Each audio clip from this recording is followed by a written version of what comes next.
el aprendizaje del hombre en su recorrido por la historia a través del tiempo, análisis, reflexiones, leyendas, tradiciones y mitos desde una óptica diferente. Una producción de Raúl Rodríguez Lucio para Radio Universidad.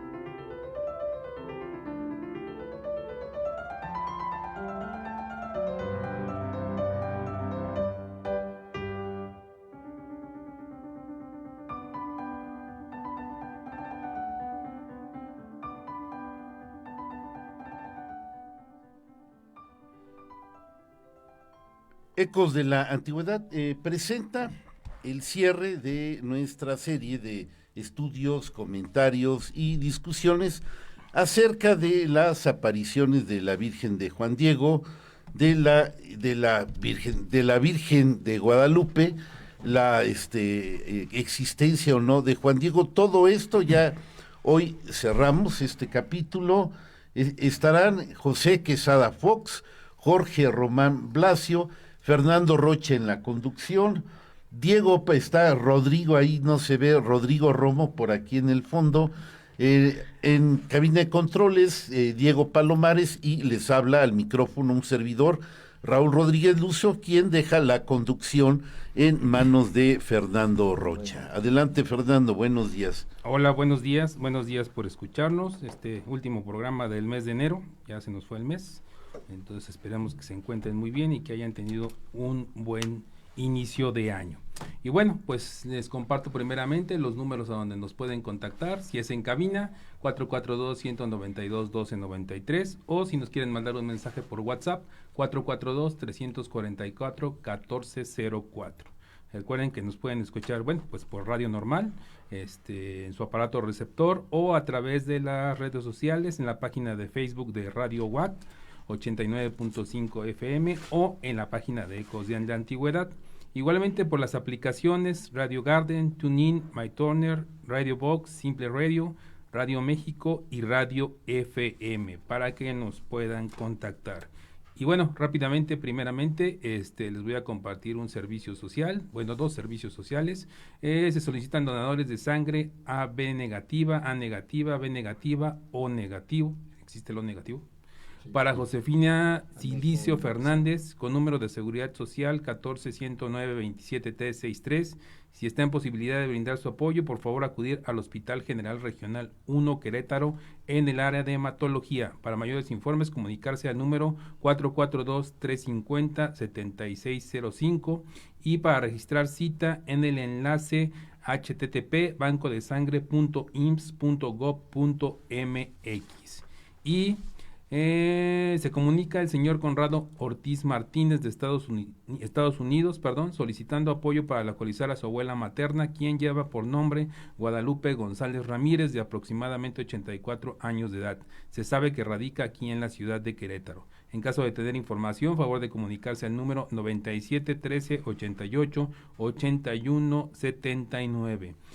Como datos adicionales, la madre del señor Conrado se llama María de Lourdes Martínez González y radica en el estado de Hidalgo. Bueno, pues si tienen alguna información, por favor, poder compartirla para poder facilitar estas dos solicitudes. Bueno, pues como bien Raúl lo comentó, hoy es el último programa de esta serie que hemos visto sobre la Virgen de Guadalupe, obviamente el otro protagonista principal, Juan Diego.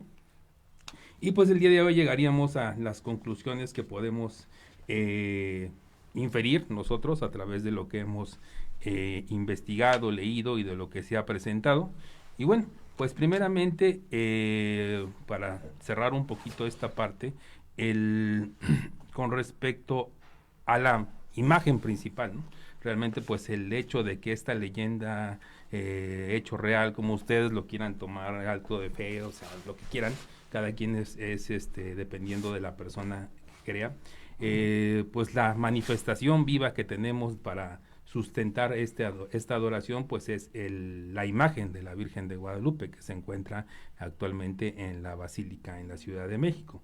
El hecho de que pues se hayan construido estas dos iglesias monumentales, una primeramente pues en la época colonial y la otra ya por los años 70 del siglo XX, pues también demuestra toda esta devoción que se da por parte de nuestro país. Y pues prácticamente en cualquier ciudad de México existe, si no una iglesia, por lo menos en la catedral o iglesia principal del lugar, una imagen, adoratorio que está dedicado a la Virgen de Guadalupe.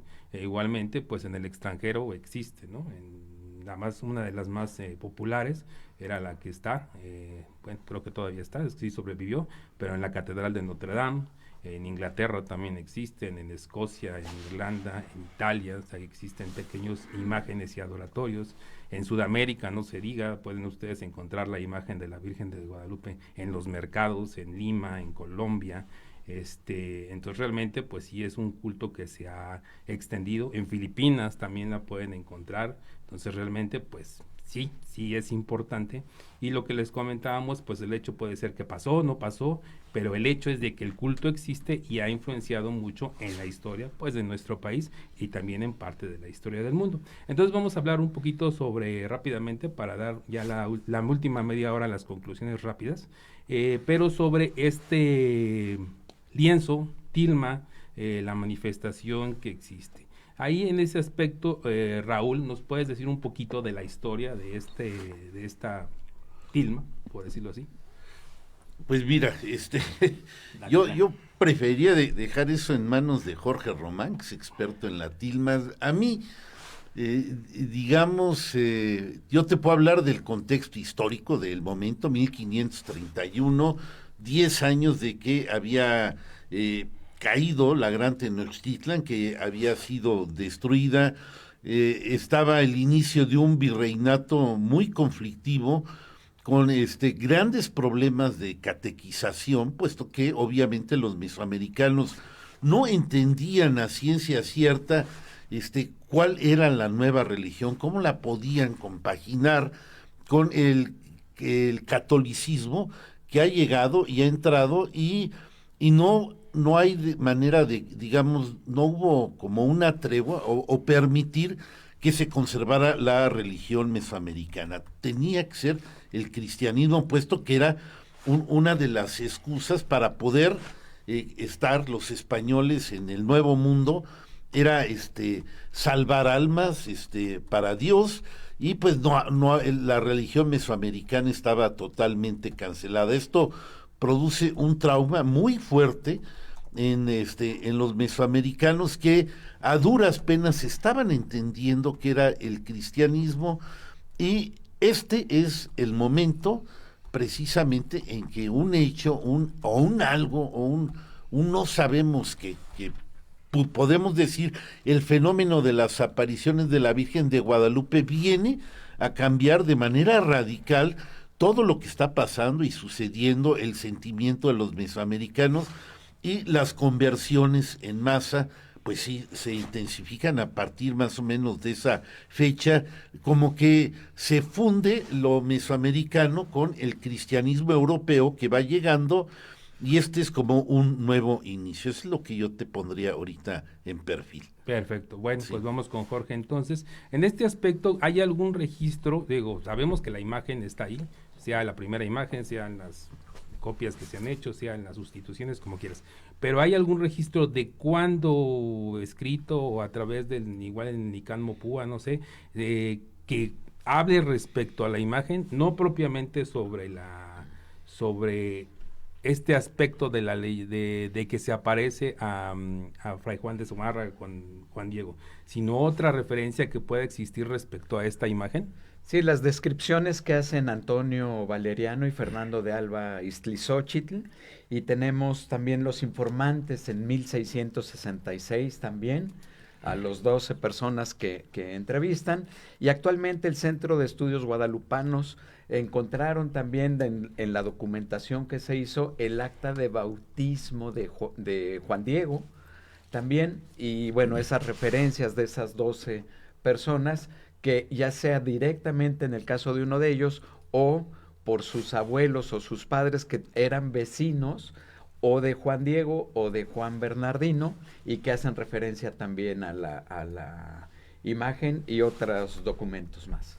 ¿Y hay alguna descripción en este, digo, obviamente vemos la imagen, pero me refiero, en ese momento, en la época virreinal, hay algo, obviamente un documento o algo en el que se describa la imagen, obviamente para que la conozcan las personas que no la pueden ver de una manera directa? Sí lo hay aquí en este documento que tengo precisamente sobre las pinturas guadalupanas. Se hacen diferentes descripciones, ¿no? Por ejemplo, es tan alta la bendita imagen que empezando en la planta del pie hasta llegar a la coronilla tiene 6 gemes y uno de mujer. Su hermoso rostro es muy grave y noble, un poco moreno, su precioso busto aparece humilde, etc. Y nos van describiendo diferentes personajes de esa época, en el siglo XVI, siglo XVII, sobre cómo es la figura que aparece o que está pintada en la tilma. Ok. Y en este aspecto, respecto a esta imagen, ¿cuáles han sido las modificaciones que han existido pues desde estos primeros años del virreinato hasta la actualidad? Bueno, hay algunos retoques que se le hicieron en algunos momentos, cuando dicen también que originalmente tenía la corona, después que se quitó la corona para que el Papa la pudiera coronar, que se hizo un retoque también en la luna y en algunas otras partes de la pintura. En ese aspecto. Algo que siempre me ha llamado la atención es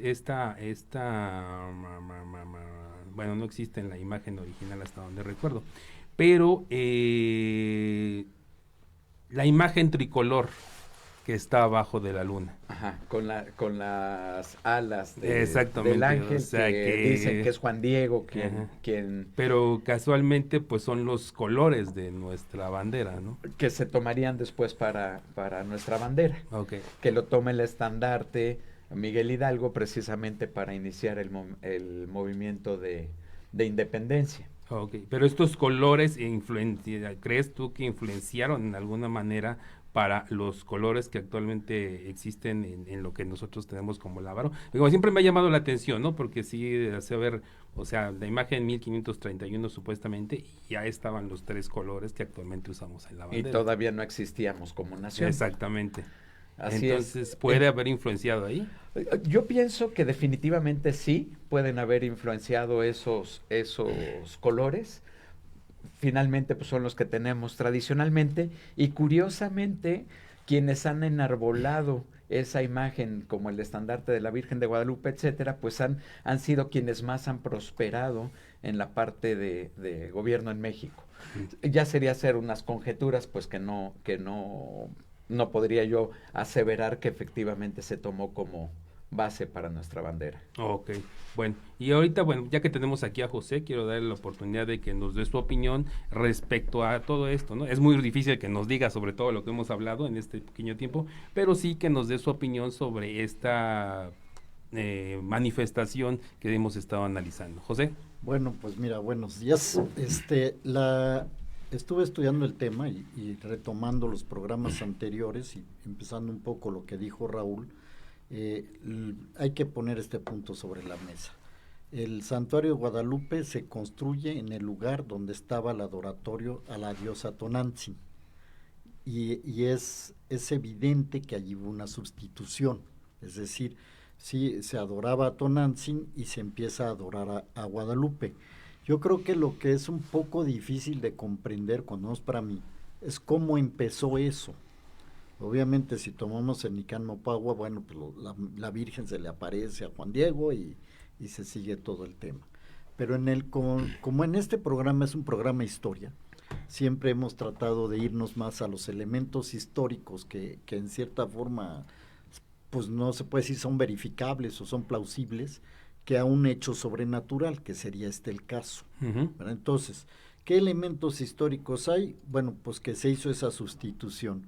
¿Quién la hizo exactamente? Es lo que cuando menos yo no sé, ¿verdad? Lo que se sabe, y estaba yo leyendo el día de ayer en un libro, que primero se pusieron unas flores sobre una tilma sobre una tilma, unas flores, una imagen de flores.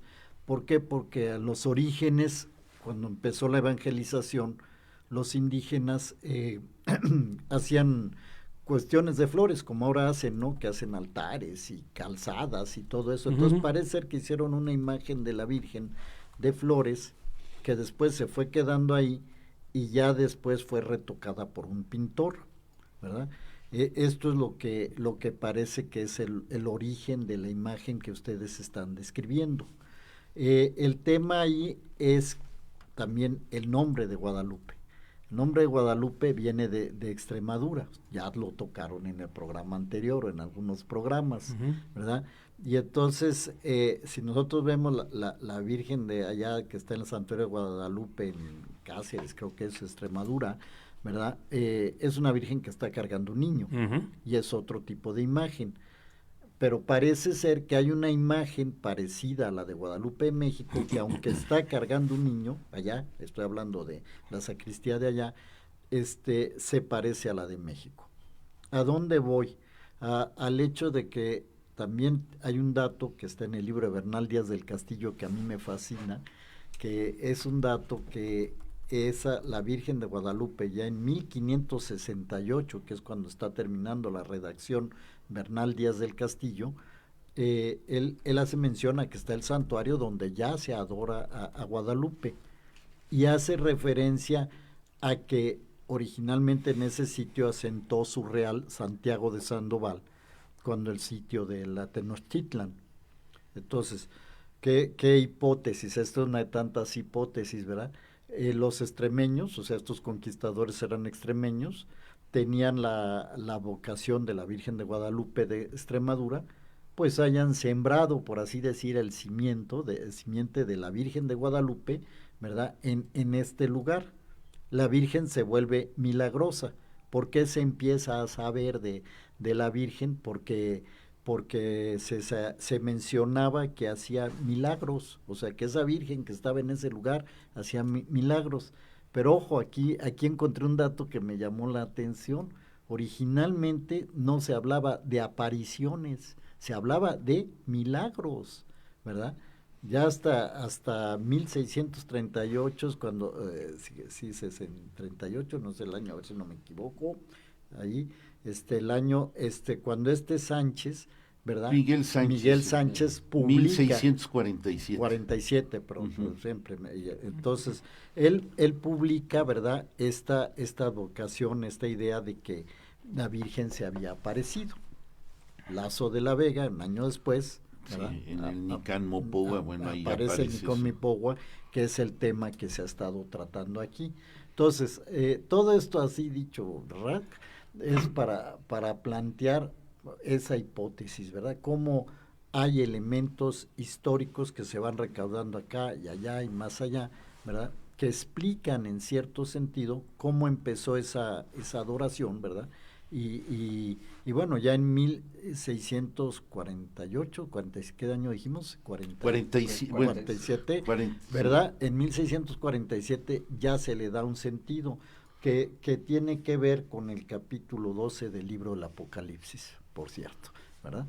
De la mujer que se aparece. Sí, Miguel Sánchez maneja esa alegoría. Sí. Entonces, pues es lo que yo puedo hablar a grandes rasgos, así históricamente. Perfecto. Jorge. Un dato importante también recordar que se instituye el Santo Tribunal de la Inquisición en México en 1569. Por eso tenían prohibido hablar absolutamente de nada que no tuviera que ver con lo que mandaba la Santa Madre Iglesia Apostólica y Romana. Entonces, era muy difícil que lo pudieran mencionar como apariciones. Una aparición de la Virgen, iban a quedar excomulgados y hasta condenados en un momento dado a la hoguera o a la muerte, ¿no? Sí, o sea, bueno, y el aspecto, como lo mencionan, ya lo mencionamos y ahorita lo retomó José, es este culto guadalupano que existía y existe en España todavía. Es en oposición, ¿no?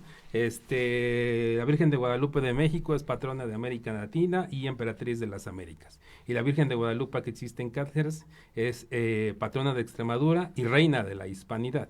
Entonces realmente este eterno conflicto que se ha tenido entre los pueblos que descendemos del legado hispánico, que es la realidad, o sea, del legado europeo, a pesar de que se nos quiere, bueno, a través de muchas interpretaciones, se nos quiere dar un pasado indígena que no tenemos una herencia indígena, pero no fuimos en 1531 y no volvimos a ser en 1821 cuando México existe su independencia. La realidad es que todos estos pueblos indígenas que existían en lo que actualmente es el territorio mexicano, se hizo la amalgama que actualmente es México a través de esta conquista que sí, muchas veces fue sangrienta y fue salvaje, otras veces fue un tanto pacífica por la dominación, pero a través de esta amalgama que se fue haciendo por medio de la conquista europea es como existe México, y el culto de guadalupano pues se expandió también de esta manera, ¿no? El hecho es de que actualmente la Virgen de Guadalupe, como lo comenté al principio, en otros países, pero aquí en México la puedes encontrar desde Yucatán hasta Tijuana, ¿no? Realmente, y es un símbolo de la mexicanidad de México totalmente. Y ahí como lo comenta José, bueno, pues en estas diferentes evoluciones que se pudo dar del culto, pues es bastante curioso.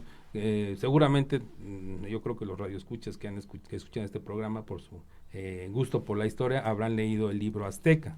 Hay que tomarlo como es, ¿no? Es una novela histórica, pero tiene un dato muy interesante. Digo, Gary Jennings se pasó 20 años en México para poder investigar sobre las culturas prehispánicas, en este caso los mexicas, para poder escribir el libro.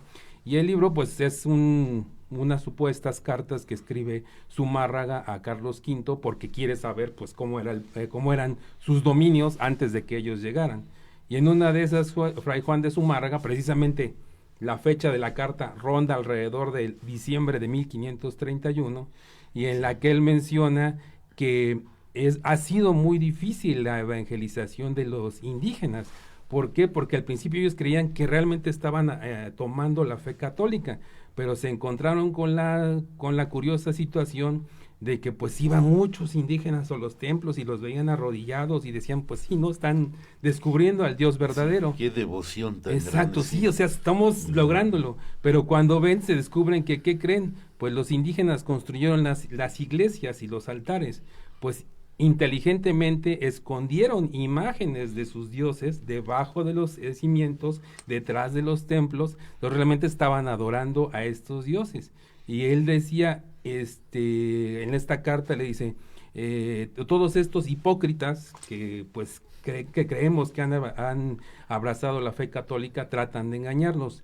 No son como nuestro jardinero Juan Diego, quien realmente es un verdadero converso y es uno de los primeros que se bautizaron. Dice, aquí en la Nueva España, el virreinato, hay una extensa los indígenas casi todos se llaman Juan o Juana. ¿Por qué? Porque hay muchos Juanes en nuestro santoral y los primeros evangelistas optaron por hacer bautizos multitudinarios, ¿no? Entonces Juan. Dice, ¿cómo quisiéramos que aquí se presentara un milagro como el que se presentó en la rebelde provincia de Cataluña?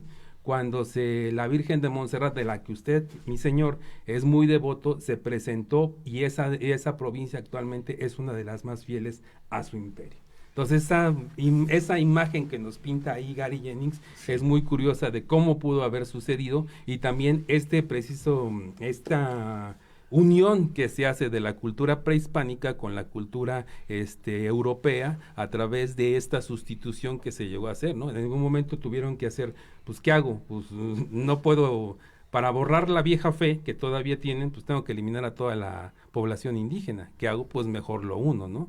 Y lo tenemos en todos los países, en muchos de los lugares de nuestro país, ¿no? O sea, Santiago de Querétaro, en caso de mi pueblo, San Cristóbal de Ecatepec. O sea, realmente fue una unión de todo esto, y es muy curioso cómo no a través de... Intentamos todavía separarlo, ¿no? Cuando realmente no hay una manera de separar esta parte. Sí, como en los procesos humanos se da cuando nace un bebé empieza su proceso de individuación y separación. Aquí venía el final también para ellos del cuarto sol y que iba a iniciar el quinto sol para la tradición de los mexicas también, que es muy importante. El momento histórico es extraordinario. En esta cuarta dimensión de espacio y tiempo, es muy curioso que se dan justamente estas, le podemos llamar coincidencias o diosidencias, como cada quien lo quiera interpretar, y lo que es cierto es que surge una nueva raza, una nueva nación con el mestizaje, lo que no se dio en Norteamérica con la colonización que se hizo, que fue exterminar a los pueblos originarios que había o llevarlos a reservas.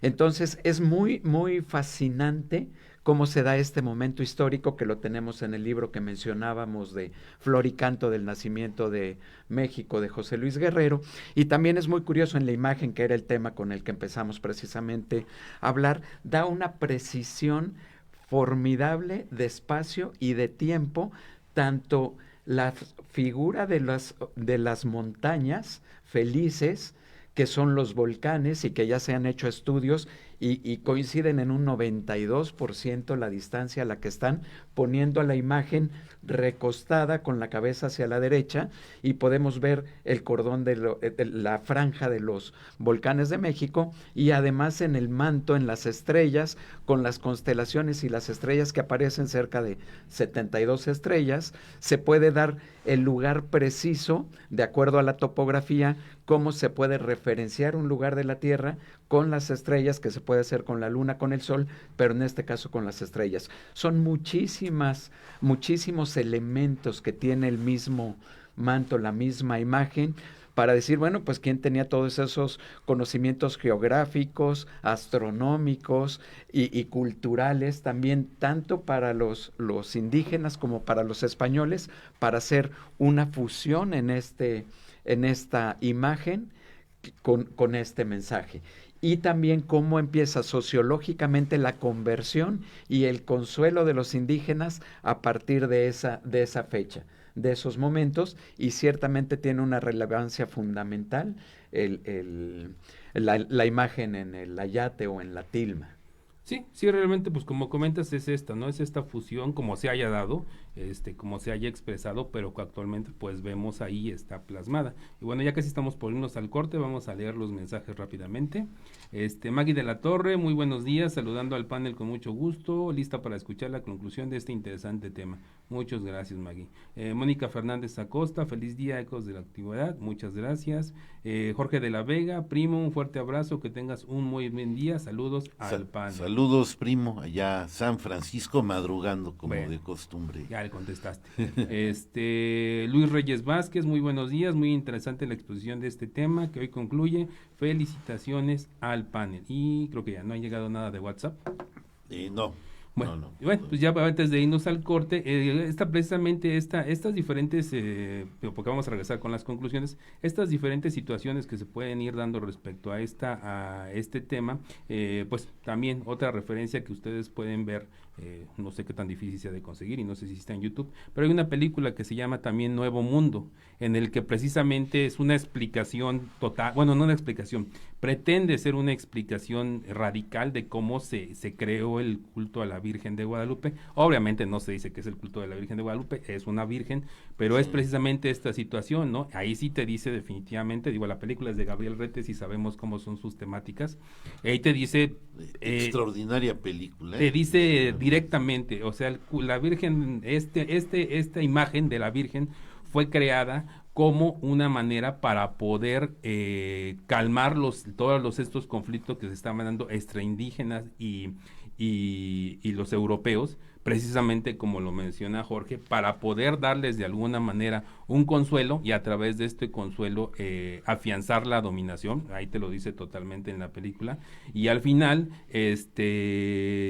se crea toda un culto, y pues también digo, no les quiero spoilear la película, pero pueden ver qué es lo que sucede con los que crean, con los que tienen la idea de realizar este culto para poder pacificar lo que en ese momento pues comenzaba a ser el virreinato de la Nueva España. Bueno, pues vamos al corte y regresamos para que ya nos podamos enfocar en las conclusiones.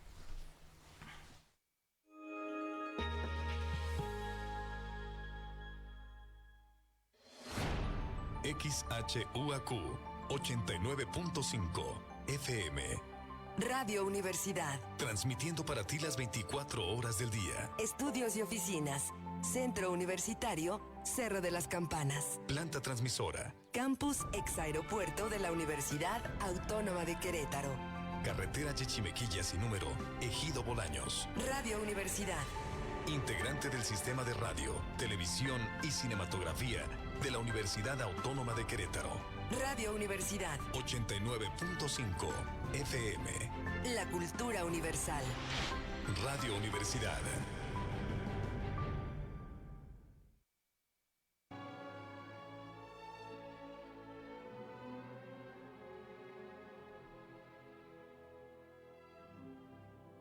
Perfecto. Bueno, pues ya estamos de regreso. Muchas gracias por continuar con nosotros. Y pues vamos a empezar dándole la palabra a cada uno de los presentes para que nos puedan dar pues sus conclusiones respecto al tema. Vamos a empezar con José, aprovechándonos de que es el nuevo ahorita en la llegada, para que nos pueda decir al respecto. Ya nos comentó un poquito, vamos para que nos dé un tipo de conclusión. Bueno, mira, para mí la conclusión, o sea, centrándome en lo que acaban de decir, sí hay un sincretismo, eso es un hecho, o sea, lo que es el culto guadalupano es una realidad, es algo que está ahí, que se da, no lo podemos negar ni decir, bueno, fue un invento, es una cosa transitoria, no, eso ya está arraigado en la nacionalidad mexicana, entonces tenemos que partir de esos hechos, esa realidad. Lo que yo me he ido más es al origen de, ¿verdad? Uh-huh. O sea, cómo es que empezó. Tampoco lo puedo contestar así en 20 minutos o en 10 minutos y dar 3 frases y sí, ya estuvo, porque como les dije es una confusión. Hay una cosa que es muy importante para hallar esa transición entre la guadalupana de Extremadura y la guadalupana de México, que es precisamente Miguel Sánchez. Miguel Sánchez lo que buscó es una interpretación teológica, o sea, una explicación teológica, bordeando todos los problemas que dice que pudo haber habido con la Santa Inquisición y con la digamos, ¿cómo diríamos? Bueno, la ignorancia o que Zumárraga no dijo nada al respecto, ¿verdad? Sánchez lo resuelve con esta frase del Apocalipsis, ¿verdad? Dice, una mujer que está a punto de dar a luz, vestida del sol y con la luna debajo de sus pies y sobre la cabeza una corona de estrellas. Lo que acaba de decir Jorge, lo he resumido en esa frase, ¿verdad? O sea, fíjense cómo encuadra toda la visión que había del Anáhuac con esta frase del Apocalipsis. Y eso es lo que presenta Miguel Sánchez como hipótesis, ¿verdad? Para explicar el fenómeno guadalupano. Años después, Lazuela Vega, ¿verdad? Publica el Nicán Mopogua, que ya había salido por ahí una versión anterior, o eso había sido escrito en 1500 y pico, ¿verdad? 1556 por ahí, ¿verdad? Nomás se publica hasta años después. Entonces, lo que quiero remarcar como conclusión es que en ese sitio que se llama el Tepeyac, que se veneraba a la Tonantzin, que era la madre de los dioses prehispánicos, Uh-huh. se empieza a adorar a Guadalupe como la madre de Dios y la madre de los mexicanos. Uh-huh. Y esto, vamos, la tradición, como era en esas épocas, se habla de milagros, las apariciones es posterior, quizás por la cuestión de la Inquisición, por lo que tú me digas, pero milagros y hechos sobrenaturales, y un gran culto, que eso es importante, que hay hasta la fecha, cantidad de gente que va a ese lugar, ¿verdad? Espontáneamente, o sea, no la llevan, ¿verdad? Espontáneamente va a ese lugar, y eso fue lo que se aprovechó en cierto momento, se sincretizó en un culto que ya después, a partir de 1628, se le empieza a dar un sentido como nación, porque Hidalgo y todo el mundo toman el estandarte de Guadalupe, porque ahí es donde encuentran el sentido de esta nueva nación, si se le puede llamar así, que se llama México. Esa sería mi conclusión, así muy, como decía un maestro, así muy ramplera, ¿no? Perfecto. Bueno, pues vamos con nuestro otro agregado, Rodrigo, por favor. Si alcanza, sí, ¿verdad? Sí, Buenas tardes, así a bote pronto. Voy un poquito por el lado de lo que estaba mencionando aquí José. El tema es evitar las referencias circulares, ¿no? Por el lado de la de la religión, sobre todo si estamos tratando los temas de historia. Y aquí lo fascinante es ver el periodo de transición que mencionaban. O sea, la conquista acababa de concluir para todo efecto práctico antier, ¿no? 1521. Y tenemos la enorme sorpresa de que tenemos a un indígena teniendo una visión de la nueva religión. Ese es para mí el punto que me llama más la atención. Y que todas las esferas de poder de la Nueva España apenas están empezando a tratar de entender cómo van a administrar esto.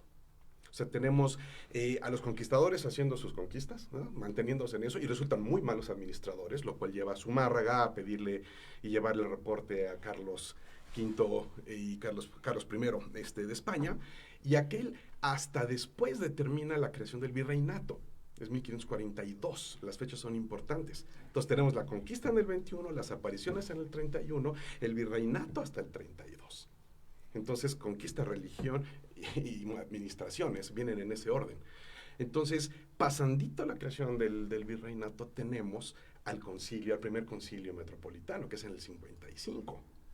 Entonces, los tiempos son importantes, porque en ese concilio es donde empiezan a retomar todos estos elementos, todo este enorme caos, y empiezan a decidir qué es conveniente utilizar, qué se queda, qué no, hasta dónde favorecer el culto de la imagen, hasta dónde no, cómo moderarlo, porque eran peleas entre franciscanos contra dominicanos por cuestiones allá en Europa, ¿no? Dominicos, perdón, allá en Europa, porque es la tradición de Erasmo de Rotterdam contra la parte más orientada hacia los íconos, y acaba ganando, pues también por cuestiones prácticas, la parte iconográfica.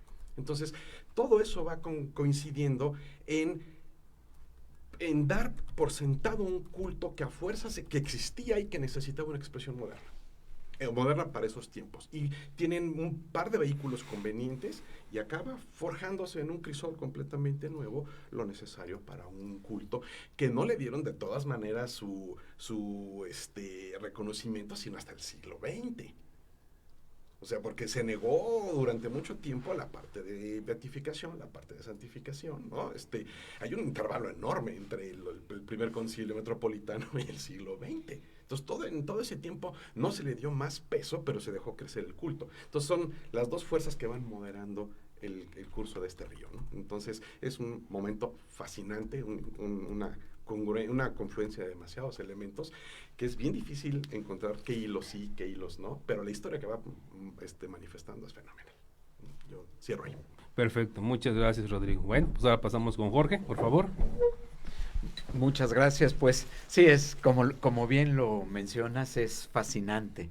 Rodrigo, como también lo empieza a apuntar José Quesada, creo que nos da para 7 años de programas en adelante, sí, en esta temporada, que vamos a llegar precisamente a los 500 años de esa celebración, sí, claro, en el 2031. Así es. Entonces, bueno, ya veremos, podríamos llevar una línea del tiempo y qué pasaba en los diferentes contextos, qué pasaba en la parte europea, qué pasaba en la parte americana de los pueblos originarios, qué pasaba también en los poderes religiosos, políticos, económicos, qué sucedía en todo esto.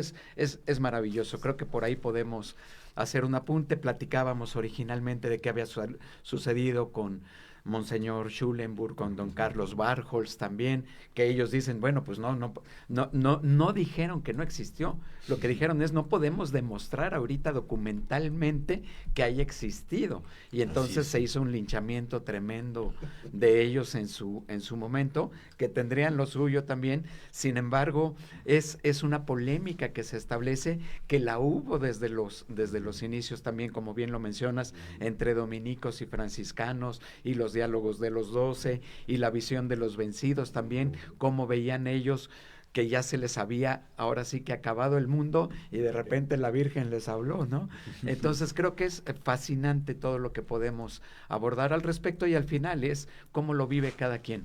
Recuerdo que allá en los 90s, precisamente cuando vino en el 79 Juan Pablo II, después en el 90, que se hizo una estadística no muy científicamente, pero se decía que el 88% del pueblo mexicano era católico y el 93% era guadalupano. Ciertamente es todo un fenómeno sociológico, cultural, como bien apuntó José, como bien han apuntado ahorita en en el programa en las conclusiones, y bueno, creo que para mí queda abierto todavía, y sobre todo a la propia experiencia. Estar ahí esos días entre el 9 y el 12 y ver que llegan entre 9 y 11 millones de personas y que van por propia voluntad, pues de suyo es todo un fenómeno cultural. Perfecto. Raúl. Bien, yo quisiera observar algunos puntos históricos, críticos, que se me hacen interesantes.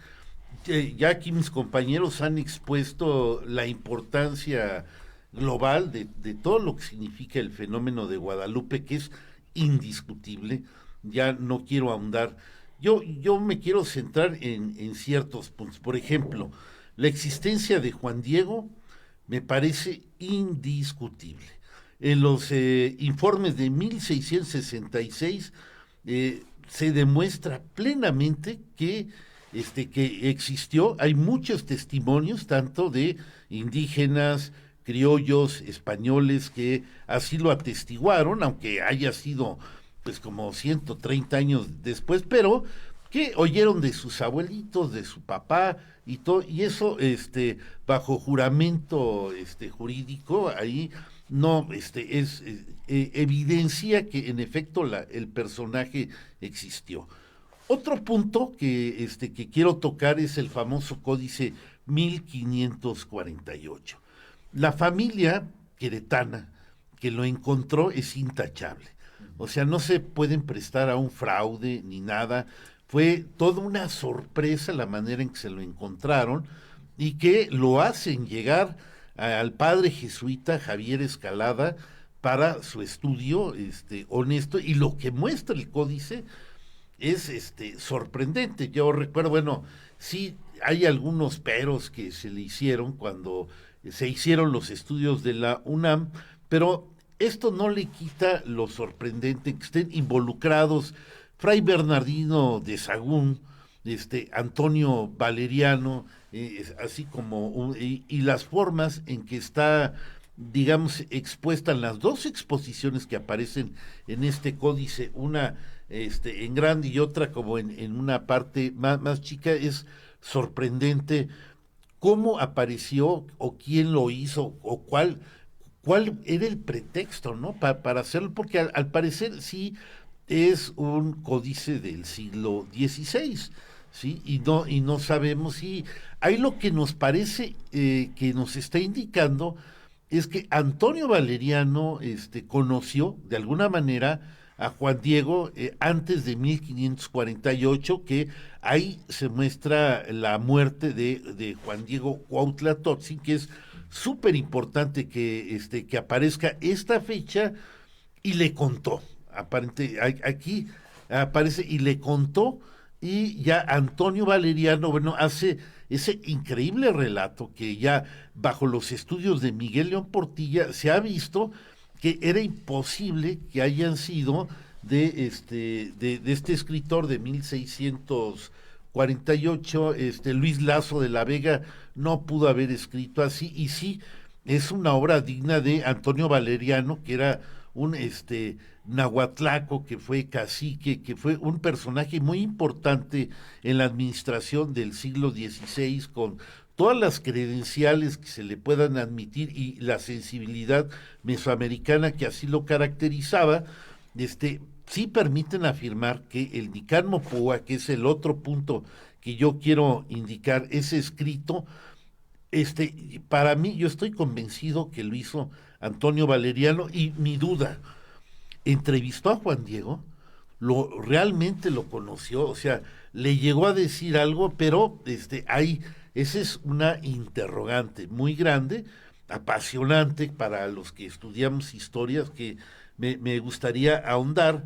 Y es otra parte. Otro aspecto sería lo que tiene el ayate, que ya lo habíamos expuesto en programas anteriores. Había un colaborador, Guillermo Murillo Godínez, que le estudió a fondo y bueno, encontró muchas maravillas. Yo preferiría hacerla a un lado, así como el sudario de Turín, que también es extraordinario, puesto que como que la historia no lo puede manejar, pero tú ya estabas preparado. O sea, tiene muchas cosas increíbles el Ayate, pero me atengo a la historia. Y lo que encuentro en la historia, esos puntos que acabo de enunciar, se me hacen apasionantes y que hay que buscar, hay que indagar.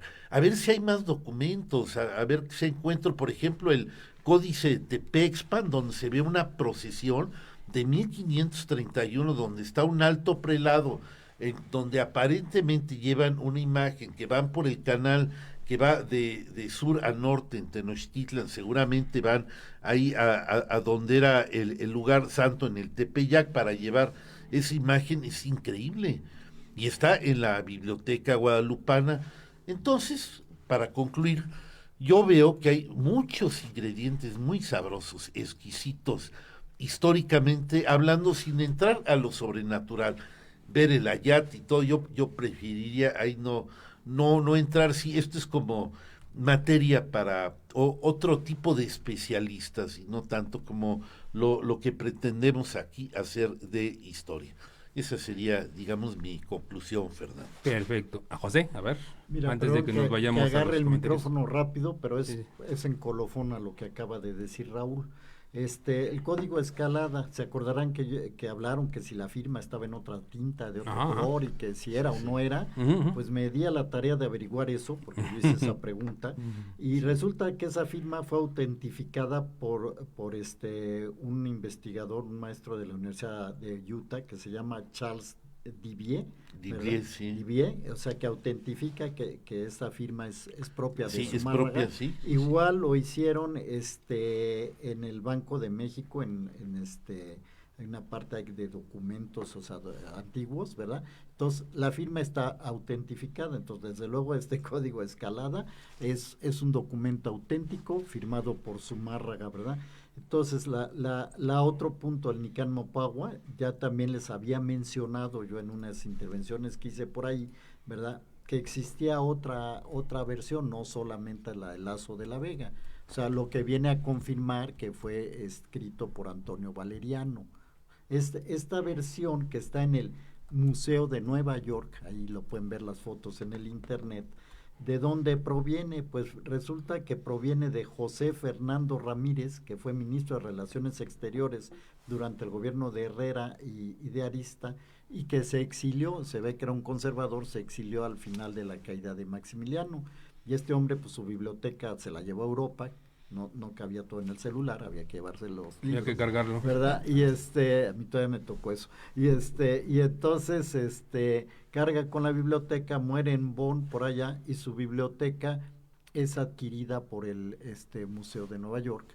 Y ahí hay otro documento, que no es el de Lazo de la Vega, ¿verdad?, que es en Nicón Mopagua. Entonces, de que lo escribió Valeriano, yo también no tengo dudas, ¿verdad? Y ahora que si entrevistó a Juan Diego, eso, bueno, ahí sí ya lo dejo de tarea, ¿verdad? Y no más quiero terminar con esto, yo ya me voy a callar.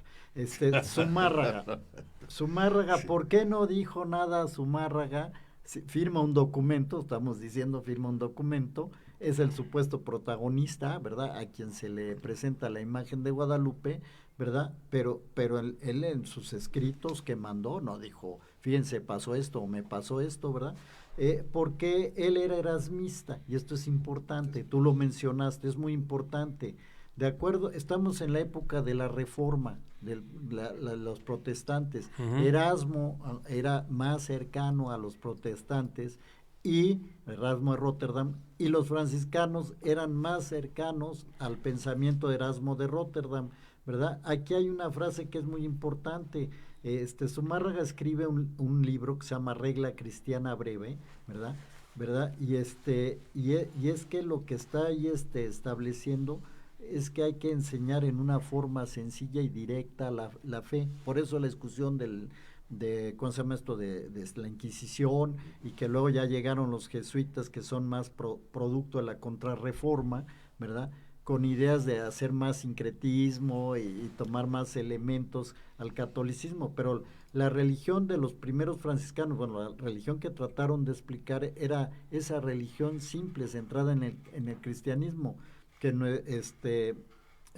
nuestro amigo Mauro, si comprendiera estas ideas, vería cómo estamos muy afines. O sea, centrarse en la religión de Jesucristo, en el acontecimiento cristiano, y dar como elementos externos todo lo demás. Eso explica por qué Zumárraga actuó de esa forma, ¿verdad? Entonces, no sé si esto deja claro, ¿verdad? O sea, sí existió ese Nicán Mopagua, sí, hubo ese acontecimiento, ese Juan Dieguito, además de tener el acta de nacimiento, pues había, como dijo Raúl, en ese momento varios testimonios de su existencia, ¿verdad? O sea, fue una persona real de la que se mencionaba. Entonces, hay por ahí una placa que apareció en Atlanta, ¿verdad? En 1550 y tantos, que es parecido al documento de Escalada, ¿verdad? Así, ¿no?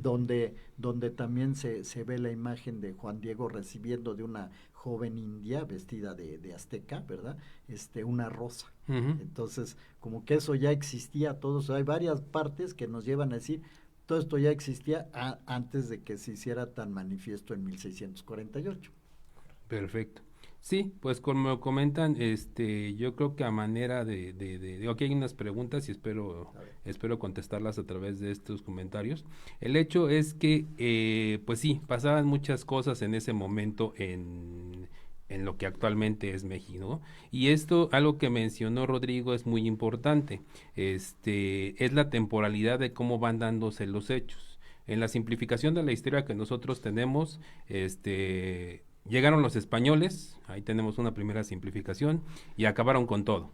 Y luego se fundó el virreinato de la Nueva España. Y no, la realidad es que los que llegaron no eran propiamente españoles, eran súbditos de las coronas de Castilla y Aragón, que ocupaban lo que actualmente es el territorio español, pero el hecho de llamarse españoles ya vendría hasta por el siglo XVI, con las reformas borbónicas, cuando ya se acaba la Casa de Austria y comienzan a gobernar esta casa francesa, se van dando, incluso en España discuten cuándo nos volvimos españoles, ¿no? O sea, ¿cuándo? Entonces, en ese momento eran súbditos de la corona de Castilla y Aragón. Aquí tampoco existía un México, había diferentes pueblos, y los primeros conquistadores, eso sí lo podemos decir, que llegaron, pues intentaron dominar a donde llegaban, ¿no? O sea, había peleas entre Bernal Nuño de Guzmán, entre Hernán Cortés, porque cada quien quería tener su propio reino. Sí, fieles al rey, pero yo aquí voy a dominar mi reino. Y precisamente cuando Carlos I ve esto, dice, a ver, espérense, aguántense, aquí el que manda soy yo y vamos a hacer un virreinato. Entonces sí, que es hasta 1535 cuando ya se establece con el virrey de Mendoza, el primer virrey. Y lo que comentaba José igualmente, esta parte, como haya sido, como se haya desarrollado, como se hayan tomado todos estos elementos y se hayan conjuntado, pero lo que sí vemos y actualmente lo seguimos viendo es que esta adoración que se da a esta imagen, existiera ya por los milagros o lo que ustedes quieran, fue espontánea. No fue que les hayan dicho, oye, pues es que tienes que adorarla y esta es la buena. Como los acarreados. Sí, ¿no? exactamente, sino que precisamente por las situaciones que ya comentaron respecto a este periodo, esta situación de que pues se les cayó el mundo encima a los indígenas porque su modo de vida fue totalmente destruido y eso sí, pues llegaron y ahora van a hacer las reglas, pues ellos vieron esto consuelo en esta imagen y más y se empieza a establecer el hecho de que pues hace milagros, ¿no? Y hace milagros para todos, o sea, no nada más es para los que llegaron, sino para todo mundo. Y esta es como se va haciendo esta situación de adoración espontánea que lo vemos hasta el día de hoy. Esas son las preguntas, lo comento porque nos comentan, ¿realmente existió la Virgen de Guadalupe? Pues eso ya depende de cada quien, es una situación teológica y de fe que cada quien la tenemos que ver. Yo personalmente les puedo decir, no creo en la Virgen de Guadalupe como una manifestación, pero me emociono cuando he tenido la oportunidad de verla fuera de mi país, porque es un símbolo de mi país. Entonces realmente pues eso pueden llamarlo tal vez una forma de oración, no lo sé. Nos dice una radio escucha, con mucha honra seguiré siendo guadalupana, excelente programa, excelente, qué bueno, esa es la idea, ¿no? El culto guadalupano existe y va a seguir existiendo y va a seguir influenciando en nuestra historia hasta el momento. Y Gera nos comenta respecto a las modificaciones que se hicieron, si podría restarle milagrosidad a esta imagen. Pues no, porque estos milagros o esta fe se va dando a través del ser humano como se ha hecho desde que existe el ser humano y le quiso dar explicación a las cosas que existían en el mundo. Y bueno, ya para despedirnos rápidamente, un anuncio que tengo que hacer, los invito el próximo miércoles a las 12 del día en el CEAR, Coro Bajo. Yo sé que es un horario muy difícil, pero bueno, si lo pueden escuchar o por Facebook, se va a transmitir. La conferencia se llama El sueño de Miravalle y pues vamos a hablar sobre Maximiliano, 12 del día. Por favor. Saludos a mi hermano Javier, que escribió, y Ana Saavedra, que se está manifestando ahorita, saludándonos. Buenos días aquí, esposa de Rodrigo, aquí. Gracias, Ana. Pronto te vamos a entrevistar, nada más vamos a ver la fecha, pero eres una excelente novelista. Perfecto. Bueno, pues ya nos están dando el corte. Muchas gracias por escucharnos y nos estaremos escuchando el próximo sábado con otro tema. David Estrada viene a entrevista. Perfecto, muy bien. Pues los esperamos. Muchísimas gracias, excelente sábado. En su recorrido por la historia, a través del tiempo, análisis, reflexiones, leyendas, tradiciones y mitos desde una óptica diferente. Una producción de Raúl Rodríguez Lucio para Radio Universidad. La búsqueda de la humanidad por el conocimiento. 89.5 FM Radio Universidad. La cultura universal.